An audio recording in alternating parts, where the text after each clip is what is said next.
अस्सलाम वालेकुम dear students, हमने पंजाब टेक्स्ट बुक बोर्ड की इंग्लिश ग्रामर की बुक स्टार्ट की हुई है जो कि इंटरमीडिएट के लिए पंजाब टेक्स्ट बुक बोर्ड की तरफ से रिकमेंडेड है। इससे पहले हमने पार्ट्स ऑफ स्पीच के अंदर नाउन और प्रोनाउन को इन डिटेल डिस्कस कर लिया है। हमने पहले पार्ट्स ऑफ स्पीच स्टार्ट किए हुए इस ग्रामर की बुक के। अगर हमें पार्ट्स ऑफ स्पीच अच्छे से आते हैं तो उसके बाद हमें बाकी ग्रामर आ सकती है, तो इसलिए पार्ट्स ऑफ स्पीच को हमने पहले स्टार्ट किया है। वैसे ये बुक के अंदर भी पहले मौजूद है। अब इससे पहले हमने नाउन और प्रोनाउन को इन डिटेल देख लिया है। हमने उनकी डिफरेंट टाइप्स देखी, उनका आपस में फिर हमने रिलेशन भी देखा और उनकी हमने काफ़ी सारी एग्जांपल्स भी देखी और उन टॉपिक्स को हमने कर लिया क्लियर। इस लेक्चर के अंदर हमारे पास वर्ब का टॉपिक है। यहाँ पे हमने ये देखना है कि जो वर्ब है ये होती क्या है, इसकी क्या एग्जांपल्स होती हैं और जो वर्ब है हमारे पास ये कितनी टाइप्स की होती है, किस तरह से हमने इन वर्ब्स को डिफरेंट सेंटेंसेस के अंदर यूज़ करना होता है और उसके बाद ये जो वर्ब्स की टाइप्स होंगी इनका आपस में क्या रिलेशन है और पेपर में सवाल किस तरह से पूछे जा सकते हैं, ये सारी चीज़ें हम इस लेक्चर के अंदर देखेंगे। तो स्टार्ट करते हैं इसको। सबसे पहले हमारे पास वर्ब की डेफिनेशन है। जैसे कि हमने स्टार्ट वाले पहले लेक्चर के अंदर इंट्रोडक्शन में ये कहा था कि जो वर्ब है ये बेसिकली वो पार्ट्स ऑफ स्पीच है जिसका मतलब होता है किसी काम का करना या होना। तो इसी चीज़ को हम कंटिन्यू करेंगे यहाँ पे हमारे पास तीसरा पार्ट ऑफ स्पीच है। इससे पहले हमने दो पार्ट्स कर लिए हैं, नाउन और प्रोनाउन। इस लेक्चर के अंदर हमारे पास तीसरा पार्ट्स ऑफ स्पीच है वर्ब। तो यहाँ पे हम देखते हैं वर्ब की definition. Here is the definition of verb. A verb is a word. जो वर्ब है ये ऐसा लफ्ज़ होता है that indicates a physical action, जो कि जाहिर करता है एक फ़िज़िकल एक्शन को। फ़िज़िकल एक्शन का मतलब ये ऐसा एक्शन जो कि हमारे जिस्मानी तौर तरीक़ों से मुतल्लिक़ है। मिसाल के तौर पे बैठना, सांस लेना, दौड़ना। मेंटल एक्शन या फिर कोई जहनी काम भी हो सकता है, ठीक है, जो काम हम अपने माइंड से करते हैं वो भी हो सकते हैं, उन्हें भी हम वर्ब कहते हैं। फॉर एग्जांपल अंडरस्टैंड, समझना, ये भी एक वर्ब है।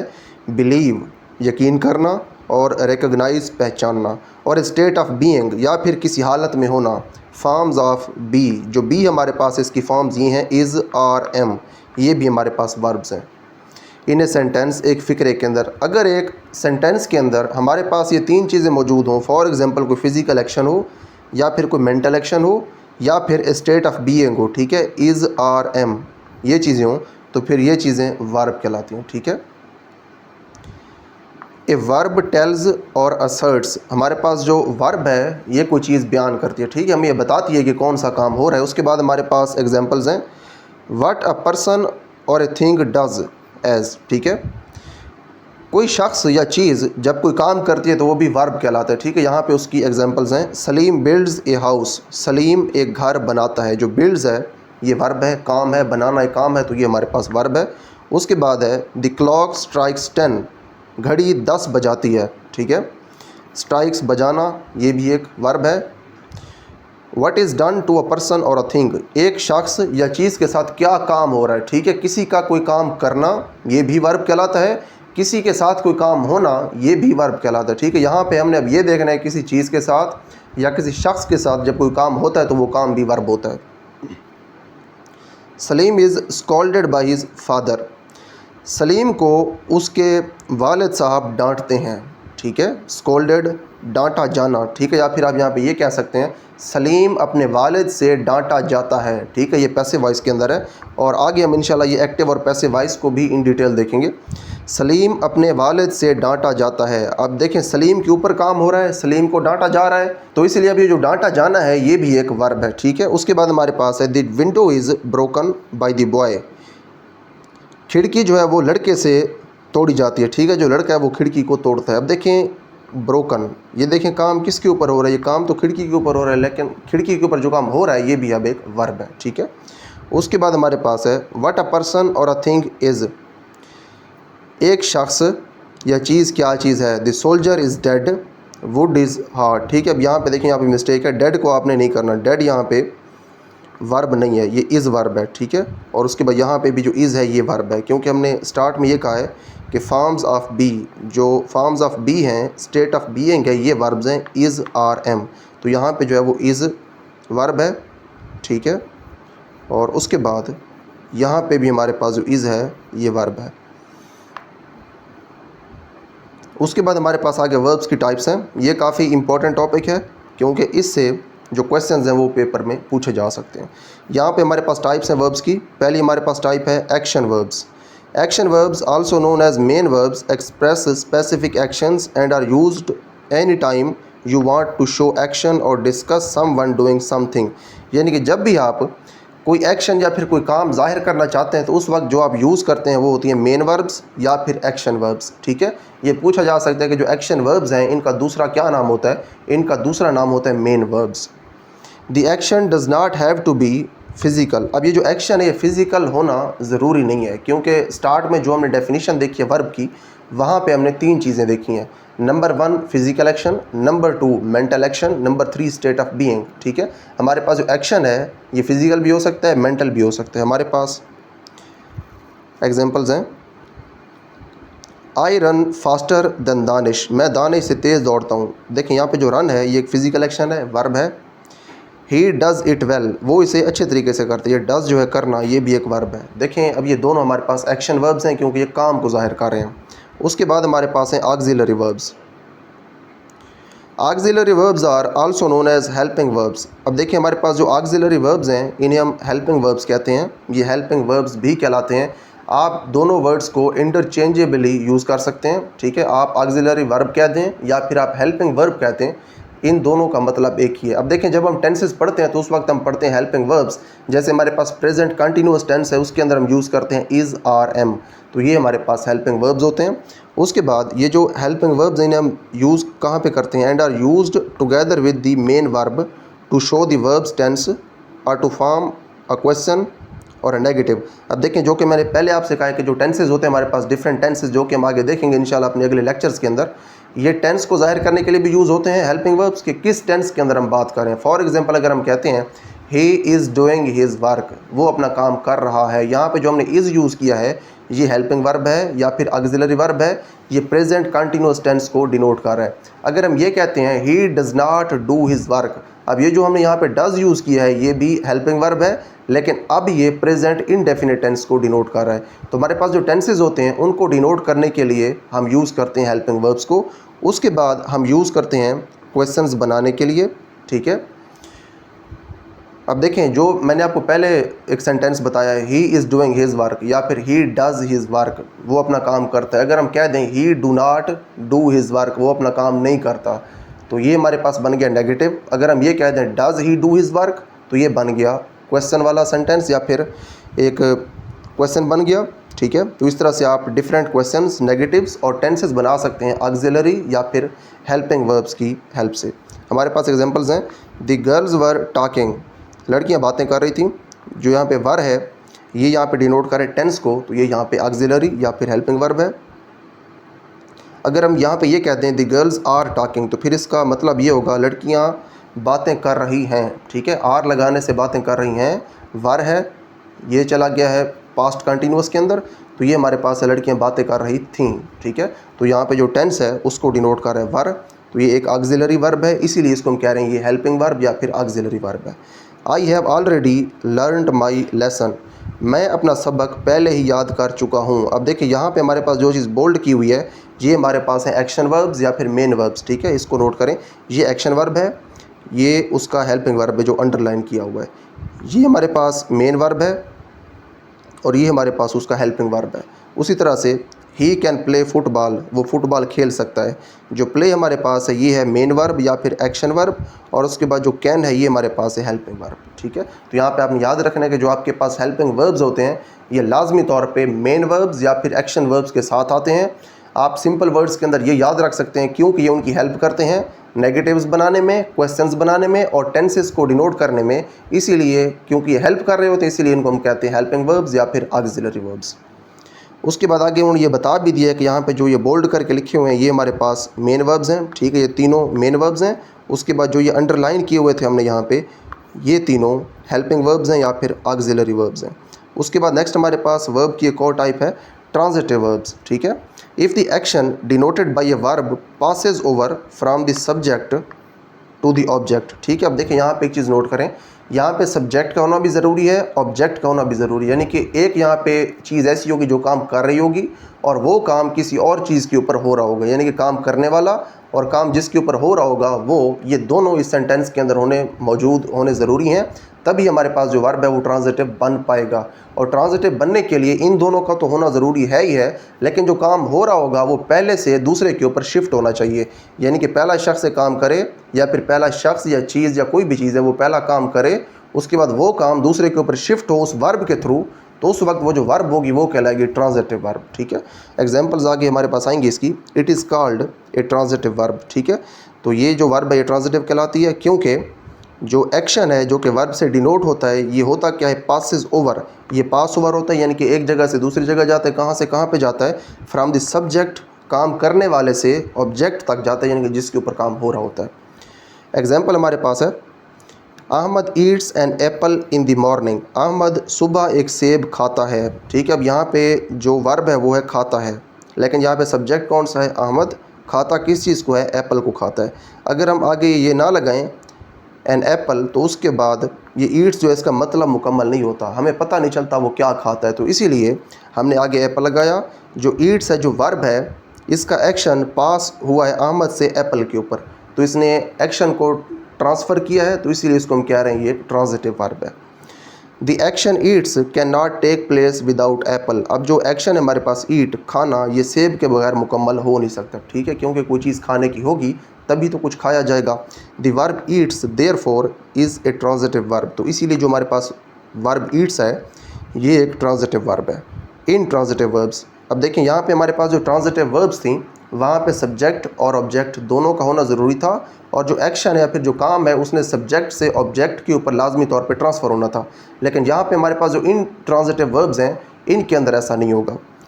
If the action denoted bye a verb does not go beyond the subject, यानी कि जो काम हो रहा होता है अगर वो सब्जेक्ट से आगे ना जाए, जो काम करने वाला होता है अगर उसी तक की वो बात महदूद होकर रह जाए, तो उसके बाद हमारे पास जो वर्ब होती है वो कहलाती है इन ट्रांजिटिव वर्ब। ठीक है, जो वर्ब्स होती हैं बेसिकली ये एक्शन को डिनोट करती हैं। जिस एक्शन को ये डिनोट कर रही हैं वर्ब्स, अगर वो एक्शन सब्जेक्ट से ऑब्जेक्ट के ऊपर हो जाए ट्रांसफ़र, तो फिर ये वर्ब कहलाती है ट्रांजिटिव। अगर इस वर्ब का एक्शन सब्जेक्ट से ऑब्जेक्ट के ऊपर ट्रांसफ़र ना हो, सिर्फ सब्जेक्ट तक ही महदूद रह जाए, तो उस वक्त ये जो वर्ब्स हैं ये कहलाती हैं इंट्रांजिटिव। एग्जाम्पल है हमारे पास, द सन राइजेज़ नाउ। सूरज अब तलू होता है। ठीक है, जो राइजेज़ है, सूरज का तलू होना, ये किसी और ऑब्जेक्ट के ऊपर ट्रांसफ़र नहीं हो रहा। ठीक है, इसीलिए हमारे पास जो ये राइजेज़ का वर्ब है ये एक इंट्रांजिटिव वर्ब है। The action denoted by rises stops with its subject. अब जो राइजेज़ हमारे पास वर्ब है, इससे जो एक्शन डिनोट हो रहा है यानी कि सूरज का तलू होना, ये स्टॉप हो जाता है अपने सब्जेक्ट के ऊपर ही। ठीक है, यानी कि सूरज तक ही महदूद है, इसका किसी और चीज़ के ऊपर यहाँ पे इफ़ेक्ट नहीं दिखाया हुआ। बीइंग अ कंप्लीट सेंस, ठीक है, ये मुकम्मल हमें मतलब देता है। At all and needs nothing to be told further, और इसके बारे में कुछ और बताना यहाँ पे हमें ज़रूरी नहीं है। जैसे हमने पिछले एग्जांपल में कहा था, अहमद ईट्स एप्पल। ठीक है, अहमद एप्पल खाता है। अब देखिए यहाँ पे हमने ये तो नहीं कहना सन राइजेज़ और इसके आगे कुछ और तो हम नहीं लगा सकते, इसीलिए क्योंकि बात ख़त्म हो गई सन के ऊपर ही, इसलिए जो राइजेज़ है, जो ये वर्ब है, ये इंट्रांजिटिव है। It is called an intransitive verb, तो इसीलिए हम इसको इंट्रांजिटिव वर्ब कहते हैं। उसके बाद हमारे पास है stative verb. Stative verbs can be recognised because they express states rather than actions. अब देखें, जैसा कि इसके नाम से ही ज़ाहिर है स्टेटिव, ये स्टेट से निकला है। ये ऐसी वर्ब्स हैं जो कि स्टेट्स को ज़ाहिर करती हैं, हालत को ज़ाहिर करती हैं। कौन सी चीज़ किस हालत में है, किस हाल में है, जब ये चीज़ कोई वर्ब बताती है तो वो वर्ब कहलाती है स्टेटिव वर्ब। ठीक है, एक्शंस को ये नहीं ज़ाहिर करती, यानी कि चलना, भागना, खाना, पीना, उठना, बैठना, ये बातें ये वाले वर्ब्स नहीं बताते। ये जो स्टेटिव वर्ब्स हैं ये सिर्फ़ और सिर्फ स्टेट्स बताते हैं। ठीक है, यानी कि हालत बताते हैं। They typically relate to thoughts. ठीक है, जो हमारी सोचें होती हैं उनसे ये रिलेटेड होते हैं, उनके बारे में बताते हैं। इमोशंस, जज्बात के बारे में बताते हैं। रिश्तों के बारे में बताते हैं। सेंसेस के बारे में बताते हैं। स्टेट्स ऑफ बीइंग, किसी का किसी ख़ास हालत में होना। एंड मेजरमेंट्स या फिर पैमाइश के बारे में बताते हैं। एग्जाम्पल है हमारे पास, the doctor disagrees with you in this respect. इस मामले में डॉक्टर आपसे इख्तलाफ करता है। ठीक है, डिसअग्रीज़ गैर मुत्तफ़िक है आपसे। तो जो डिसअग्री होना है, गैर मुत्तफ़िक होना है, ये कोई एक्शन नहीं है, कोई फिज़िकल एक्शन नहीं है कि कोई काम हो रहा है, ये एक उसकी मेंटल स्टेट है। तो इसीलिए ये हमारे पास है स्टेटिव वर्ब, ये एक स्टेट है। ठीक है, डिसएग्री होना या फिर किसी से एग्री होना, ये एक स्टेट है। एक हालत है, इसीलिए इसको हम कहते हैं स्टेटिव वर्ब। ये स्टेटिव वर्ब है। उसके बाद हमारे पास है मॉडल वर्ब्स। अब देखें ये जो मॉडल वर्ब्स हैं इनका जो कनेक्शन है ये हेल्पिंग वर्ब्स के साथ भी है थोड़ा थोड़ा। तो इन दोनों का जो कनेक्शन है और जो इनका जो डिफरेंस है बेसिक्स है जो कि जानना बहुत ज़रूरी है वो भी हम यहाँ पे अब देखेंगे। उसके बाद हमारे पास है जी model verbs. Model verbs are auxiliary verbs. ये ऑक्सिलरी वर्ब्स ही होती हैं that are used to express abilities possibilities, जो कि जो एबिलिटी होती है किसी के कोई काम करने की सलाहियत होती है उसको ज़ाहिर करती हैं। पॉसिबिलिटीज़ इम्कान को ज़ाहिर करती हैं। परमिशंस इजाज़त को ज़ाहिर करती हैं। एंड ऑब्लिगेशंस या फिर अगर आपके ऊपर कोई ज़िम्मेदारी आयद होती है अखलाकी तौर पे तो उस चीज़ को ये ज़ाहिर करती हैं। अब देखें जो हमारे पास मॉडल वर्ब्स हैं उनकी एग्जांपल्स लिखी हुई हैं। Can, could, will, would, shall, should, may, might, must and ought are called modal verbs. ठीक है, ये मॉडल वर्ब्स हैं। इनका आगे हमारे पास यूज़ भी है। एग्जांपल है हमारे पास ही कैन रीड इट। ठीक है, वो इसे पढ़ सकता है। आई शुड गो होम, मुझे घर जाना चाहिए। यू मस्ट नॉट डिले, तुम्हें देर नहीं करनी चाहिए। Sana would not recommend nihari, Sana nihari का मशवरा नहीं देगी। Tania may be late, Tania late हो सकती है। अब एक चीज़ आप और नोट करें जो कि उन्होंने नीचे नोट के अंदर भी बता दी है, ये जो आपके पास मॉडल वर्ब्स हैं इनके बाद जो वर्ब आ रही है, डिले इधर आ रहा है, इधर रिकमेंड आ रहा है, इधर यहाँ पे लेट आ रहा है। ये जितने भी वर्ब्स हैं पहली फॉर्म के अंदर हैं। ठीक है, ये फर्स्ट फॉर्म के अंदर है, प्रेजेंट फॉर्म के अंदर है। तो जब भी हमारे पास कोई मॉडल वर्ब आएगा उसके बाद एक वर्ब ज़रूर आएगी, लेकिन वो जो वर्ब है वो लाजमी तौर पे प्रेजेंट फॉर्म के अंदर होगी। अब हमारे पास पीछे जो थे हेल्पिंग वर्ब्स या फिर ऑक्सिलरी वर्ब्स, यहाँ पे अगर आप देखें तो इनके साथ जो हमारे पास एक्शन वर्ब्स थे उनके लिए ज़रूरी नहीं था कि ये पहली फॉर्म के अंदर हों। अब देखें I have already learned my lesson, ये जो लर्नड है ये यहाँ पे थर्ड फॉर्म के अंदर है। ठीक है, पास्ट पार्टिसिपल के अंदर है। तो यहाँ पे हमारे पास था ऑक्सिलरी वर्ब या फिर हेल्पिंग वर्ब। तो हमारे पास जो हेल्पिंग वर्ब्स होते हैं उनके बाद जो वर्ब आती है वो किसी भी फॉर्म के अंदर हो सकती है, क्योंकि हमारे पास जो हेल्पिंग वर्ब्स हैं इनका काम ही यही है कि इन्होंने हमें टेंस के बारे में बताना है। क्योंकि इन्होंने टेंस के बारे में बताना है तो इनके बाद जो वर्ब आती है वो किसी भी फॉर्म में हो सकती है। लेकिन हमारे पास जो मॉडल वर्ब्स हैं जो कि यहाँ पे हम देख रहे हैं, इन मॉडल वर्ब्स के बाद जो वर्ब आती है ये हमेशा प्रेजेंट फॉर्म के अंदर होगी, यानी कि फर्स्ट फॉर्म के अंदर होगी। ये इन दोनों का डिफरेंस है, याद रखना है।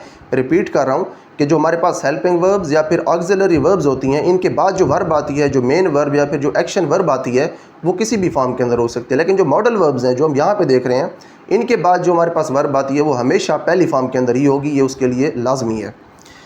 अब देखें ही कैन, कैन डिनोट कर एबिलिटी को। ठीक है, ये उसकी एक सलाहियत है कि वो पढ़ सकता है।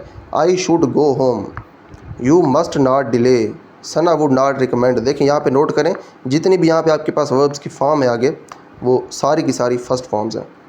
Model verbs are ever followed by the first forms of verbs. अब देखें ये जो आपके पास मॉडल वर्ब्स हैं जो हमने ऊपर देखे हैं इनके बाद हमेशा वर्ब की पहली ही फॉर्म आएगी। With each and every subject, जो भी आपके पास सब्जेक्ट हो उसके बाद जो वर्ब है उसकी फॉर्म हमेशा पहले ही आएगी, वेदर सिंगुलर और प्लूरल, चाहे वो सिंगुलर हो या फिर प्लूरल हो। ही कैन गो, वो जा सकता है।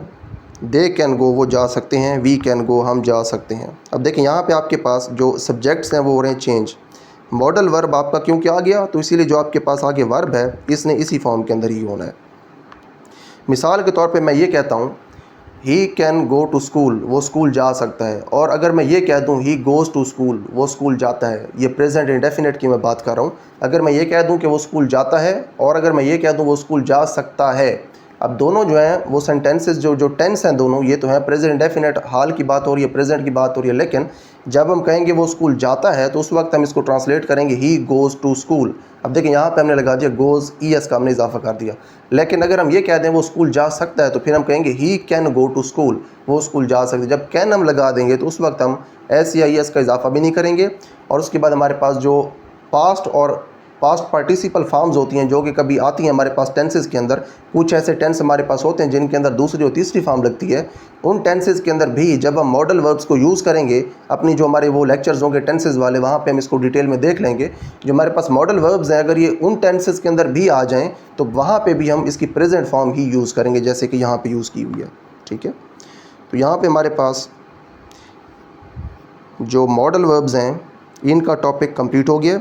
इसके बाद हमारे पास नेक्स्ट टॉपिक है फ्रेजल वर्ब्स। ठीक है, phrasal verbs are not single words, ये अकेले अल्फाज नहीं होते। Instead they are combinations of verbs and prepositions, ये वर्ब और प्रपोजिशंस के कम्बिनेशन होते हैं। देखें, जब हमारे पास वर्ब और प्रपोजिशन मिल जाते हैं तो इस चीज़ को हम कहते हैं phrasal verb. That are used together to take different meanings, जिनको हम इकट्ठा यूज़ करते हैं ताकि इनसे हम मुख्तलिफ मतलब हासिल कर सकें। From those of the original verbs, जो हमारे पास ओरिजिनल वर्ब्स हैं इनके साथ हम मिला देते हैं प्रपोजिशंस को, इनको इकट्ठा कर देते हैं ताकि हम नए मतलब इनसे हासिल कर सकें। एग्जांपल्स है हमारे पास। पहली एग्जांपल है he brought up his nephew, उसने अपने भतीजे की परवरिश की। Sami handed over the wallet to the police. पहली एग्जांपल है हमारे पास he brought up his nephew, उसने अपने नीफ की परवरिश की।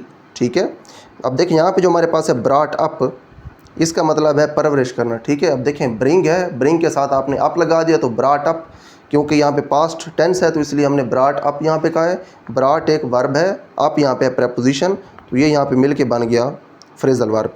Sami handed over the wallet to the police, Sami ने पुलिस को बटवा दे दिया।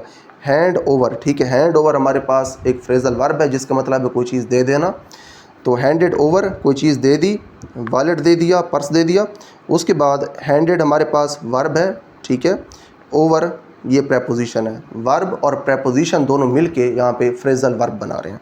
उसके बाद you should make up your deficiency, तुम्हें अपनी कमी पूरी करनी चाहिए।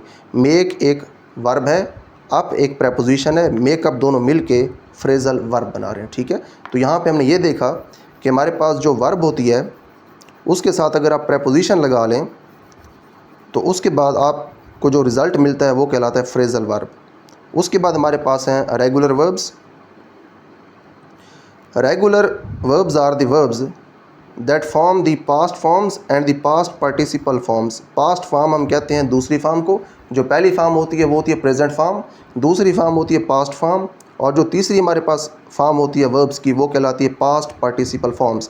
अब हमारे पास जो रेगुलर वर्ब्स हैं, अच्छा देखिए हमारे पास दो किस्म के वर्ब्स हैं, रेगुलर और इर्रेगुलर। ये बेस करते हैं इस चीज़ के ऊपर कि इनकी जो दूसरी और तीसरी फॉर्म है किस तरह से बनती है। अब देखिए हमारे पास जो क्लासिफिकेशन है वर्ब्स की, हमने पहले भी एक देखी है। ट्रांजिटिव और इंट्रांजिटिव क्या होते हैं? ट्रांजिटिव उस वक्त होती है जब एक्शन सब्जेक्ट से ऑब्जेक्ट के ऊपर पास होता है। इंट्रांजिटिव उस वक्त होती है जब एक्शन सब्जेक्ट तक ही महदूद रह जाता है। जो वर्ब का एक्शन है उसके पास ऑन होने से रिलेटेड जो वर्ब्स की टाइप्स हैं उन्हें हम कहते हैं ट्रांजिटिव और इंट्रांजिटिव।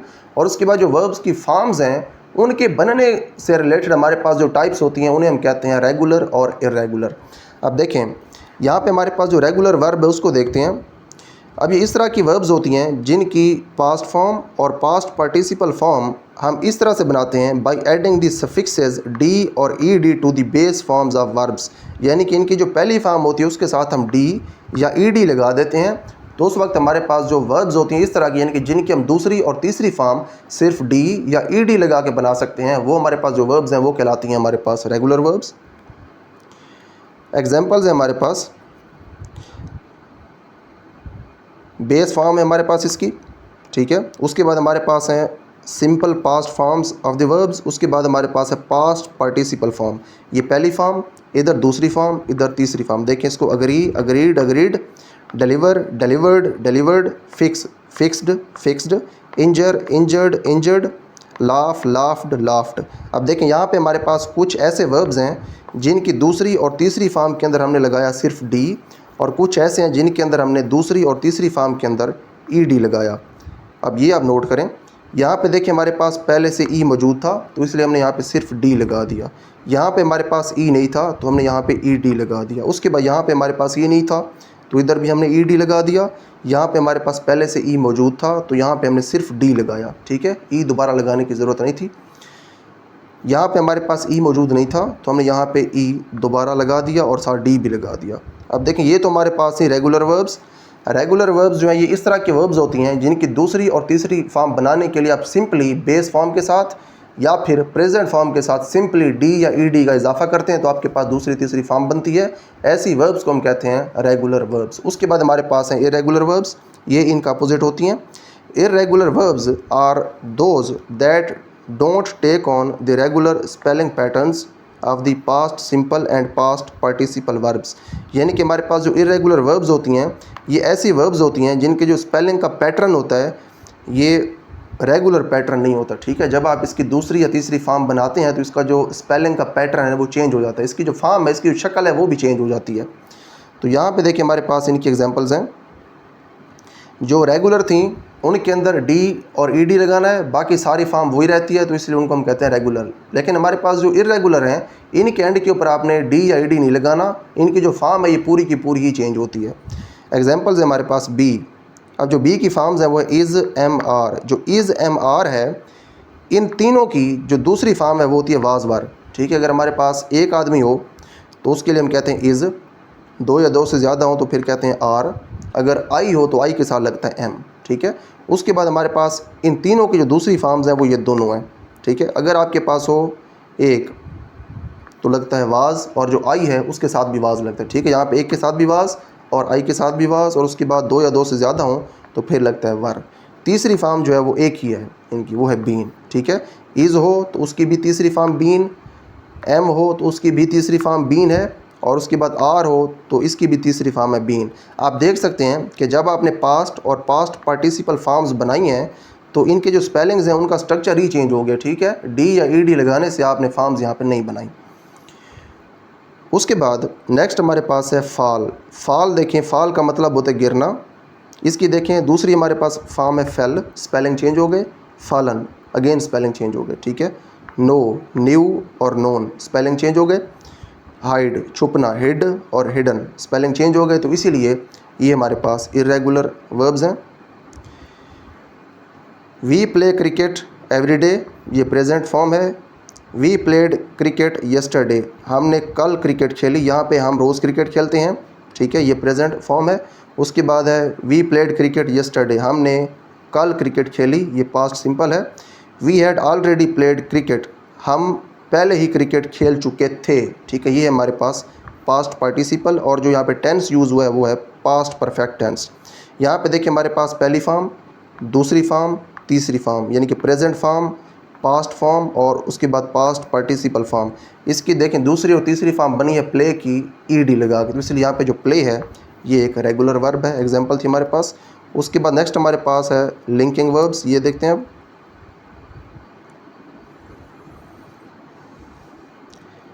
लिंकिंग वर्ब्स है हमारे पास। A linking verb also called a copular verb connects the subject of a sentence with a subject complement. ठीक है, हमारे पास एक सब्जेक्ट होता है और उसके बाद हमारे पास एक होता है सब्जेक्ट कंप्लीमेंट। सब्जेक्ट कंप्लीमेंट वो चीज़ होती है जो कि हमें सब्जेक्ट के बारे में कुछ इन्फॉर्मेशन देती है।